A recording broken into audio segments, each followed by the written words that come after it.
Paano mo nga ba malalaman kung merong taong hindi totoo sa'yo? Yo, you're listening to Romeo. Malalaman mo na hindi totoo ang tao sa'yo kapag nag-iiba na ang anyo kapag nakatalikod ka na.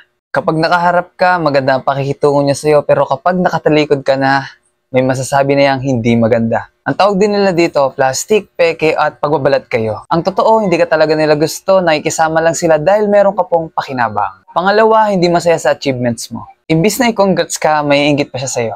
Lahat ng pinaghirapan mo o kilos mo dating sa kanila ay negative. They will not support you kasi iisipin nila na mas magaling ka kaysa sa kanila. And the worst scenario po, hihilain ka pababa. Ang mga tunay ay nagtutulungan pataas, hindi nagpapataasan. Isipin mong mabuti yun. Pangatlo, manipulator. They always want something from you. Lahat ng gagawin nila sa iyo ay mayroong kapalit. Ang pakikisama nila ay hindi totoo dahil ginagamit ka lang nila sa kanilang personal na hangarin. Minsan, ang pagkokontrol ay hindi mo mamamalayan dahil maayos ang pakikitungo niya sa iyo. Ngunit makikita mo to kapag sumobra na sila sa boundaries o kaya lumampas na sila sa hangganan. Ngayon, kilala mo na ang mga taong hindi totoo sa iyo. Thank you for listening. See you in my next video.